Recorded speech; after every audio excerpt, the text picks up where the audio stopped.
Je m'appelle Peyton. J'ai 31 ans et je vis à Austin, au Texas.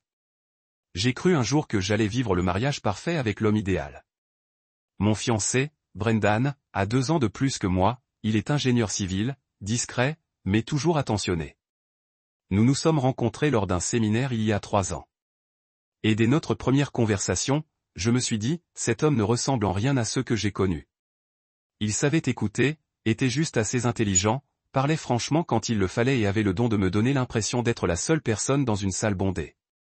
Nous nous sommes fiancés à la fin de l'automne dernier, lorsque les feuilles ont commencé à tomber le long du sentier du lac où il s'est agenouillé. Pas d'extravagance, pas de bague à $1 million, juste Brandon, le regard sincère et la question qui m'a fait vibrer.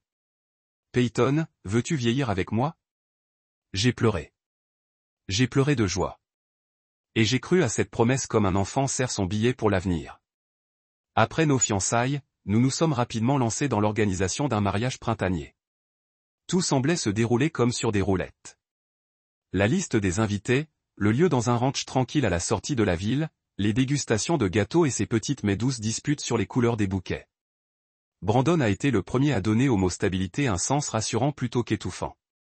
Alors, quand il a dit qu'il voulait retourner quelques semaines en Californie pour lui rendre visite, sa mère, qui se remettait d'une petite opération, je ne me doutais de rien.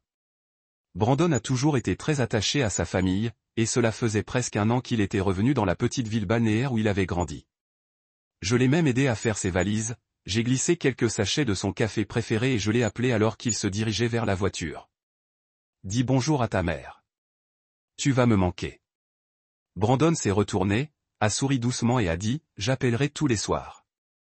Ne réfléchis pas trop. Ce n'est que pour quelques semaines. Quelques semaines? Ça paraît simple, non? Je l'ai quitté avec un long baiser et une étreinte suffisamment forte pour préserver ce sentiment de proximité. Je n'imaginais pas que ce câlin serait la dernière fois que j'aurais une certitude quant à l'homme que j'allais épouser. Au début, comme il l'avait promis, Brandon appelait tous les soirs. Nous avons parlé de sa mère, du beau temps de la côte ouest, et nous avons même envisagé de verser un acompte pour notre studio photo de mariage. Il semblait fatigué, mais sa voix restait posée, chaleureuse et attentionnée. Je me suis dit, il a juste le mal du pays. Il me manque probablement autant qu'il me manque. Mais le 5e jour, mon appel a sonné une fois, puis s'est arrêté. Les messages que j'envoyais via e-message n'étaient plus de ride. Je me suis dit qu'il était peut-être fatigué, occupé ou qu'il avait oublié de charger son téléphone. Tout était possible.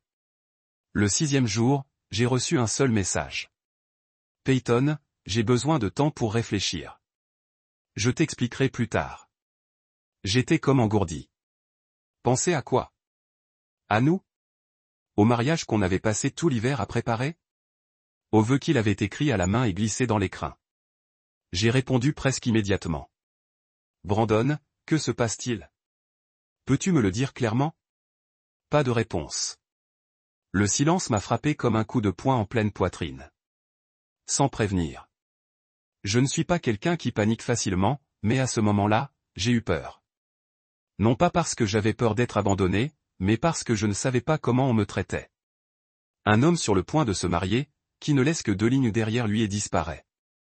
J'ai fixé l'écran de mon téléphone, puis j'ai regardé le calendrier sur le mur, la date de notre mariage était entourée d'un rouge vif, et j'ai commencé à comprendre. Quelque chose se détraquait. 3 jours s'étaient écoulés depuis le dernier message de Brandon. Chaque matin, je prenais mon téléphone par instinct. Rien. Aucune explication, aucune excuse, pas même un emoji insignifiant. Au début, j'essayais de rester calme.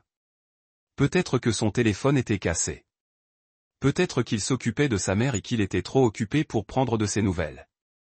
J'ai agi avec calme, travaillé, bu de la tisane à la camomille, mis ma playlist préférée. Mais tout semblait faux.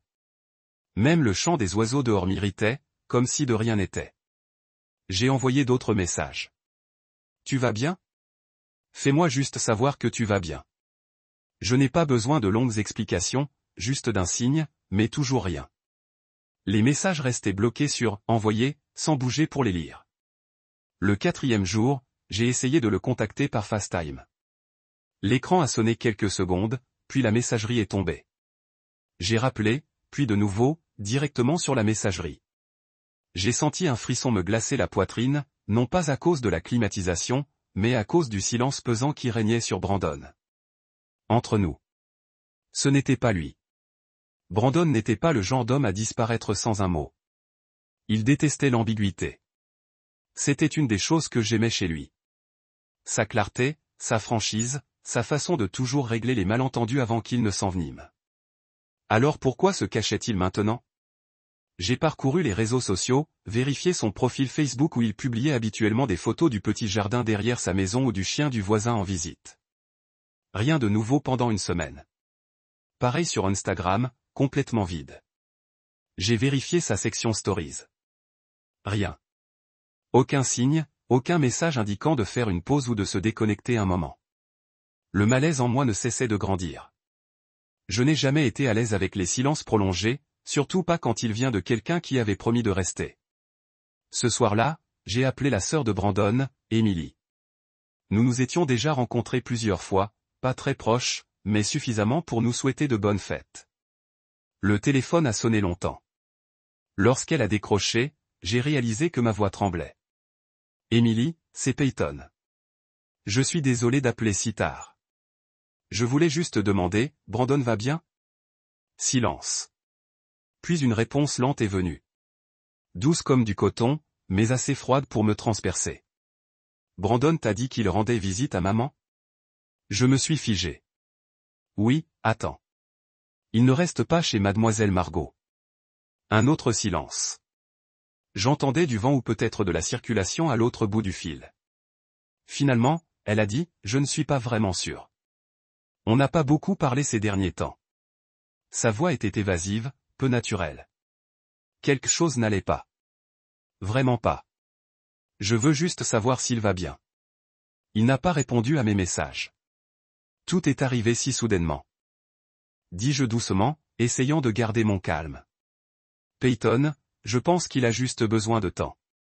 Parfois, les gens ont besoin de silence pour réfléchir. Pensez à quoi? Demandai-je presque en chuchotant. On organise un mariage. Je ne comprends pas ce qui se passe. Émilie hésita. Puis elle dit une dernière chose avant de raccrocher. Tu devrais peut-être le laisser me contacter. S'il n'a pas rappelé, c'est peut-être qu'il n'est pas encore prêt. La ligne fut coupée. Je restai assise sur le tabouret de la cuisine, ne réalisant qu'à cet instant que mes poings étaient si serrés que mes ongles avaient laissé des traces dans mes paumes. Je savais qu'on me cachait quelque chose.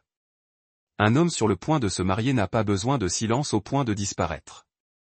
Et s'il le veut vraiment, le moins qu'il puisse faire, c'est de le dire clairement et respectueusement.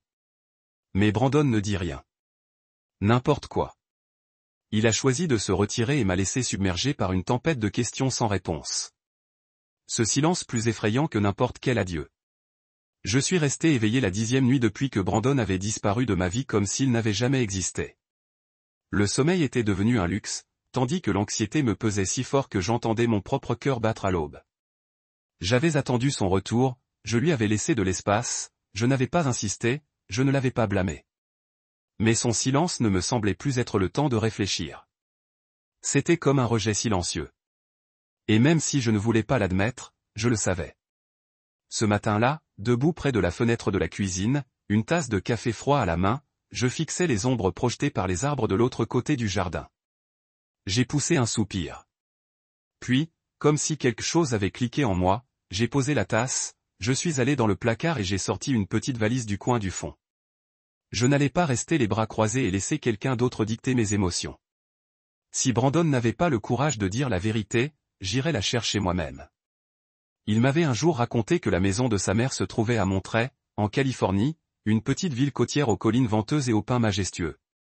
J'en avais vu des photos sur son téléphone, un phare blanc, une minuscule boulangerie en bord de route et un chemin de terre menant à la ferme de lavande qu'il adorait. Le trajet a duré près de 6 heures à travers les routes sinueuses du centre de la Californie. Je me suis à peine arrêté une fois pour faire le plein et prendre une bouteille d'eau. Dans ma tête, une centaine de scénarios se sont déroulés. Peut-être tenait-il vraiment à sa mère. Peut-être traversait-il une épreuve douloureuse qu'il ne pouvait expliquer. Mais au fond de moi, j'avais peur de le savoir déjà. Je ne l'avais simplement pas encore affronté. Lorsque je me suis arrêté devant la Maison Blanche aux tuiles usées par le temps, celle où Brandon disait avoir grandi, mon cœur battait si fort que je n'arrivais plus à respirer. Je suis resté immobile dans la voiture pendant près de 5 minutes, essayant de me reprendre. Puis je me suis approché et j'ai frappé doucement à la porte en bois, dont la peinture s'écaillait avec le temps. La porte s'est ouverte au bout de quelques secondes, et il était là. C'était Brandon, debout devant moi. Il portait un t-shirt gris et un short simple, les cheveux légèrement ébouriffés, les yeux écarquillés comme s'il venait de voir un fantôme en plein jour. « Peyton » balbutia-t-il. « Quoi ? Que fais-tu ici ?» Je maintins ma voix calme. « Je crois que tu me dois une explication. » Brendan hésita, puis recula et ouvrit la porte plus grand. « Entre. » La maison était humble, chaleureuse. Une légère odeur de biscuits flottait dans l'air. Et, d'une certaine manière, cela me frappa plus fort que tout le reste. Nous nous installâmes dans le salon. Personne ne parla pendant quelques secondes. Seul le tic-tac de l'horloge murale et le léger bruit des vagues au loin emplirent l'espace. Je rompis le silence la première. Tu disparus sans un mot. Brandon, que faisais-tu ? Il baissa les yeux vers ses mains, se frottant la paume de la main gauche, une habitude nerveuse chez lui. Puis il leva les yeux, la voix basse. Je suis désolé. Je ne pensais pas que tu viendrais jusqu'ici. Exactement. Parce que tu ne pensais pas que je devais venir, répondis-je, pas en colère, juste trop épuisé pour continuer à deviner. Brandon me fixa longuement. Puis, finalement, il dit ce que j'avais craint et soupçonné depuis le début. De retour ici, je tombais sur Zoé. Je me suis figé. Zoé ? Ai-je répété. Ton ex ? Il a hoché la tête, le regard perdu dans le vague. Je ne l'ai pas cherché. C'est juste arrivé à la librairie d'occasion près du port. On a parlé, et on a continué à parler. Elle était une partie importante de ma vie. J'ai avalé ma salive, le cœur battant la chamade. Et ça t'a fait m'oublier complètement. Non, ce n'est pas comme ça. Il s'est penché en avant, le regard suppliant. J'étais juste perdu. Je ne voulais pas me marier avec des doutes. Des doutes sur quoi ? Ma voix s'est brisée. On était fiancés. On a réservé la salle, choisi le menu, envoyé les invitations, et juste parce que tu as croisé ton ex, tu as décidé de couper tout contact avec moi. Je ne voulais pas, dit Brandon doucement. J'avais juste besoin de temps pour être sûr. J'ai laissé échapper un petit rire. Être sûr de quoi, Brandon ? Si je valais la peine de renoncer à ton passé ou si je restais la meilleure option après ton petit voyage nostalgique. Il n'a pas dit un mot, et je n'avais plus besoin de lui. J'ai quitté la maison de Mterre juste après cette conversation. Ni colère, ni larmes, ni drame. Je n'ai pas hésité. J'ai pris mon sac et j'ai dit une seule phrase. Je pense que tu as eu le temps d'hésiter. Maintenant, c'est à mon tour d'en être sûr. Je n'appartiens plus à ton tableau. Brandon ne m'a pas arrêté. Il est resté assis là, les yeux rivés sur le vieux parquet, sans rien dire. Et ce silence a été pour moi le plus cruel des au revoir. Le trajet de retour vers Austin m'a paru 2 fois plus long. Je ne me souviens même plus comment je suis rentré. Tout ce que je sais, c'est qu'à chaque aire de repos, à chaque station-service, une question me hantait. Qu'est-ce que j'avais fait de mal ? Mais lorsque le ciel du Texas est apparu à travers mon pare-brise, j'ai su que je n'avais pas tort. J'ai juste aimé la mauvaise personne. Pendant les 3 jours qui ont suivi, Brandon ne m'a pas envoyé de message. Aucun appel, aucune explication. Comme si tout ce qui s'était passé n'était qu'un rêve et qu'il ne devait rien à la femme qu'il avait un jour appelée. Le 4e jour, j'ai reçu un seul message de lui. J'espère que tu vas bien. Si possible, j'aimerais parler quand tu seras prête.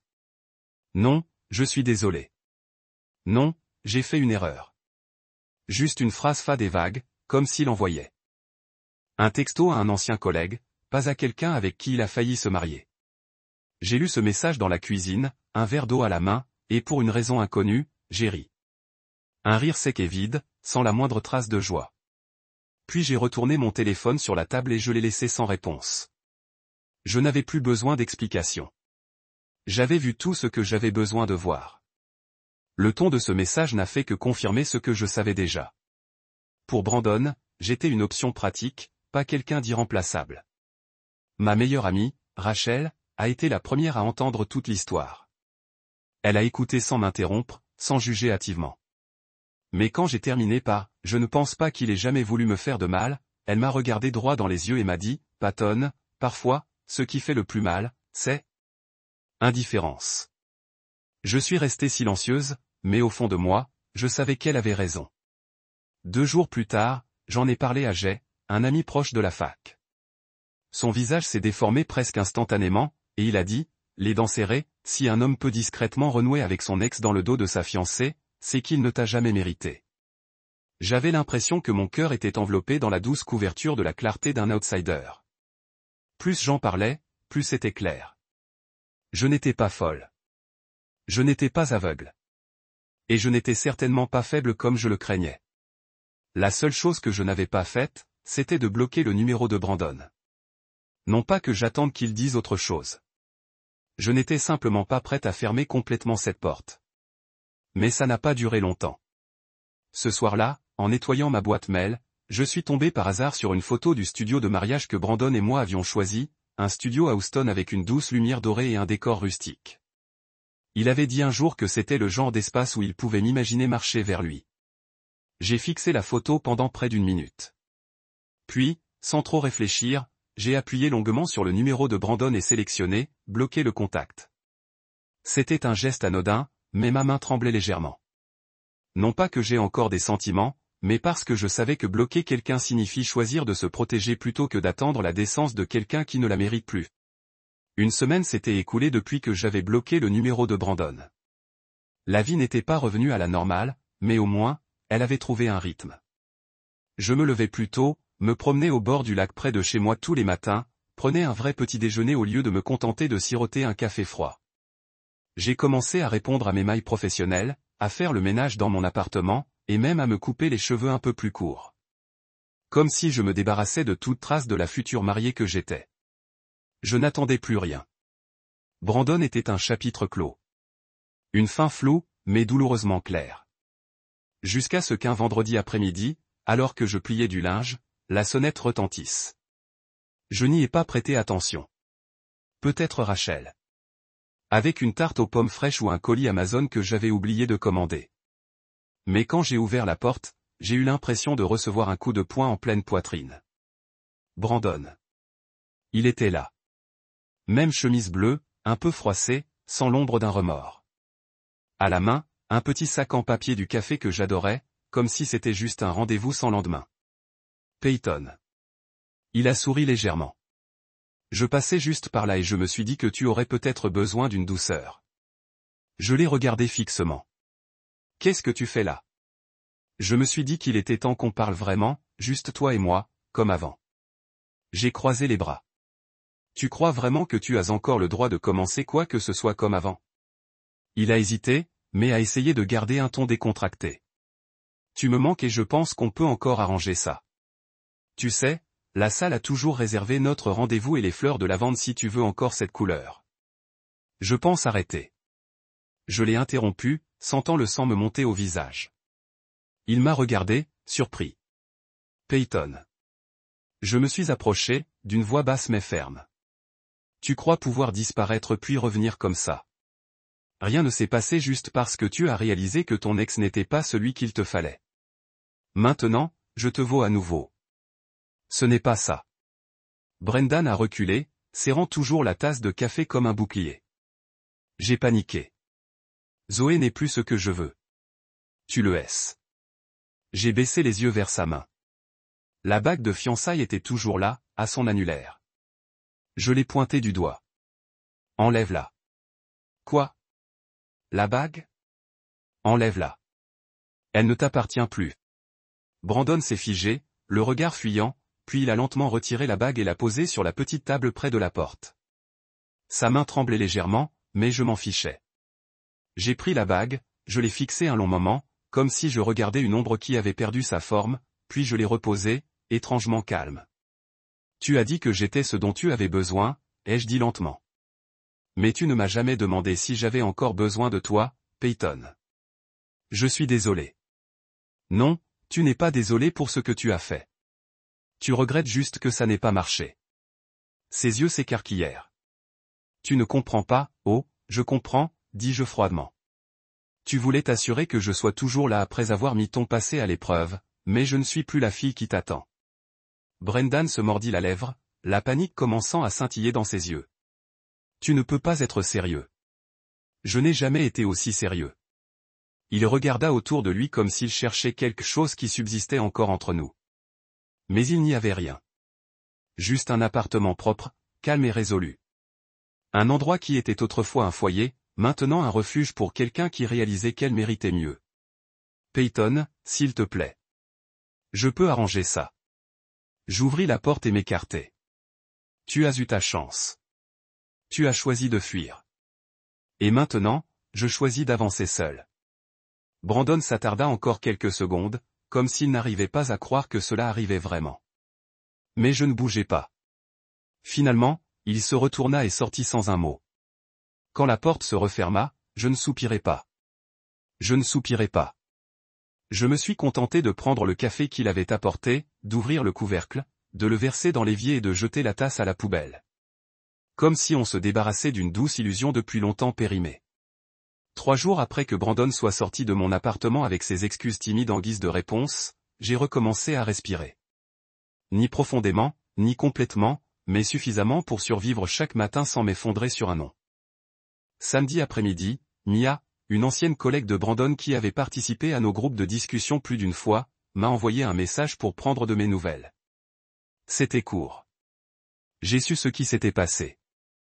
Je ne connais pas tous les détails, mais si tu as besoin de parler à quelqu'un, je suis libre cet après-midi. J'ai scruté le message un moment. Mia avait toujours été gentille, pas du genre à prendre parti, et surtout, elle avait été témoin de toute l'évolution de ma relation avec Brandon. Pas de jugement, pas d'indifférence, juste de la présence. Alors, j'ai dit oui. Nous nous sommes rencontrés dans un petit café du centre-ville d'Austin. Je ne portais pas de maquillage, juste un t-shirt blanc et jean, entrant le cœur plus léger que prévu. Mia était attentionnée. Elle ne posa pas trop de questions, se contentant de partager quelques anecdotes professionnelles et mentionnant les fois où Brandon s'était ridiculisé pendant les réunions. Nous avons ri, un peu gênés, mais sincèrement. Rien de dragueur, rien d'inapproprié, juste une conversation entre deux adultes, dont l'un avait été abandonné au milieu d'un mariage qui n'a jamais eu lieu. Je ne sais pas comment, mais Brandon l'a découvert en moins de 24 heures. Dimanche soir, je pliais des vêtements dans ma chambre quand un coup violent a fait trembler la porte d'entrée. Mon cœur a bondi. Je l'ai ouverte et Brandon a fait irruption avant même que je puisse lui demander ce qui se passait. Pas de salut, pas d'explication. Il a fait irruption dans le salon comme une tornade. Sérieusement, Peyton, tu es sorti prendre un café avec Mia? Je n'ai pas pu bouger, abasourdi par ce que je venais d'entendre. Elle m'a envoyé un SMS pour prendre de mes nouvelles. On a juste discuté. C'est une de mes amies les plus proches. La voix de Brandon s'élevait. Et tu le sais. J'ai croisé mon chemin arme. Alors, je n'ai pas le droit de parler à qui que ce soit qui te connaît. Je n'ai pas signé de clause de non-contact après fiançailles. Il a jeté ses clés de voiture sur la table avec un grand claquement. Tu sais très bien qu'elle avait des sentiments pour moi. Tu l'as fait exprès, n'est-ce pas? J'ai ri pour la première fois, en découvrant la vérité que j'ignorais auparavant. Brandon, si je l'avais vraiment fait exprès, Mia serait dans ma chambre en ce moment, pas en train de siroter un cappuccino en plein jour. Il s'est avancé, les yeux rivés sur les miens comme s'il attendait que je m'excuse. Tu ne vois pas en quoi c'est mal? Ma voix est devenue froide. Non, mais tu sais ce qui ne va pas? Tu penses avoir encore le droit de m'interroger après ce que tu as fait? Il s'est figé. J'étais juste en train de quoi? Juste retourner vers ton ex dans mon dos. Juste disparaître pendant des semaines sans un mot. Juste réapparaître quand je commence à tourner la page. Je me suis rapproché sans peur. Tu as reculé, alors reste là. Le visage de Brandon a changé, pas de la culpabilité, mais un ego blessé. Tu vas le regretter, dit-il à voix basse. Crois-moi, tu n'as aucune idée de ce qui t'attend. J'ai pointé la porte du doigt. Tu as raison. Je n'avais aucune idée de qui j'avais choisi. Mais maintenant, si. Sors de chez moi, Brandon. Il n'a pas bougé. Il m'a juste regardé, les yeux flamboyants, la mâchoire serrée. Puis, sans un mot, il est sorti et a claqué la porte derrière lui comme si c'était lui qui avait été trahi. Je suis resté immobile dans le silence de mon salon, pleinement consciente qu'il pouvait me menacer à tout bout de champ. Mais désormais, le pouvoir sur mes émotions ne lui appartenait plus. Je pensais qu'après cette confrontation, Brandon disparaîtrait définitivement comme avant. Mais j'ai sous-estimé un homme habitué à manipuler les gens par l'émotion. La semaine suivante, j'ai commencé à remarquer des choses étranges. Un lundi matin, en sortant du café près de chez moi, j'ai vu un pick-up noir, celui que conduisait Brandon, garé en face. Rue, phare encore chaud. Je l'ai ignoré. 3 jours plus tard, en sortant de la salle de sport, j'ai aperçu une silhouette familière à la station-service, un pâté de maison plus loin, capuche relevée, tête baissée, mais je reconnaîtrais cette posture n'importe où. Quand je l'ai regardé droit dans les yeux, il s'est détourné. Au début, je n'ai rien dit à personne, en partie parce que je ne savais pas si j'étais paranoïaque, et en partie parce que j'étais trop fatigué pour expliquer quoi que ce soit.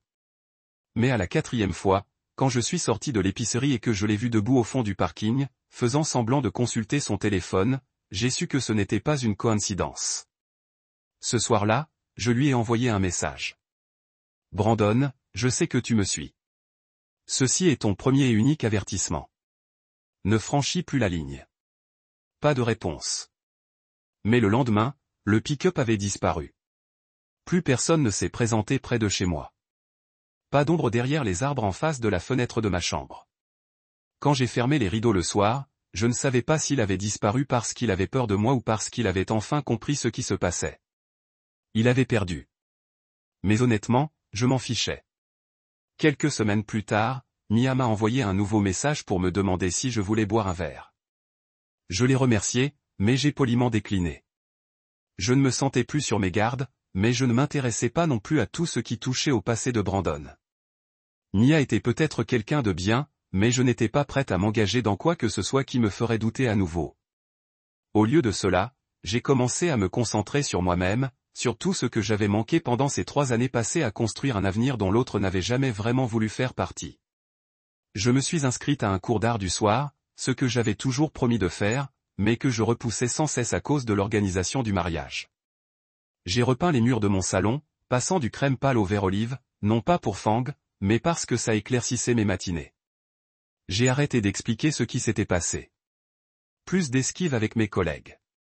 Plus besoin de baisser la tête quand on me demandait pourquoi le mariage n'avait pas eu lieu. J'ai simplement dit, je me suis choisie, et je le pensais vraiment. Pas parce que j'étais complètement forte. Non pas que je n'étais plus triste, mais parce que je ne laissais plus cette tristesse prendre le dessus.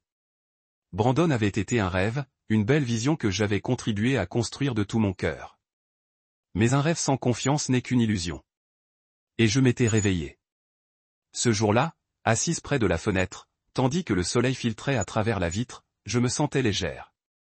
Non pas que tout allait bien à nouveau, mais parce que je savais que je n'étais plus le second choix de personne.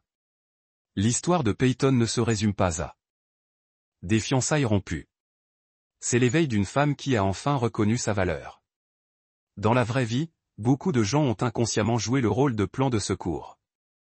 Mais comme Peyton, nous avons le droit de dire « assez ». Nous avons le droit de partir quand on ne nous respecte pas. Car le véritable amour ne vient pas de ceux qui hésitent. Il vient de ceux qui offrent respect, clarté et sincérité. Chacun mérite d'être une priorité, pas une considération secondaire. Que pensez-vous de la décision de Peyton? Aurait-elle dû lui pardonner, ou était-ce la bonne décision de partir? Partagez votre avis dans les commentaires et n'oubliez pas de suivre la chaîne pour découvrir d'autres histoires de famille touchantes dans les prochaines vidéos.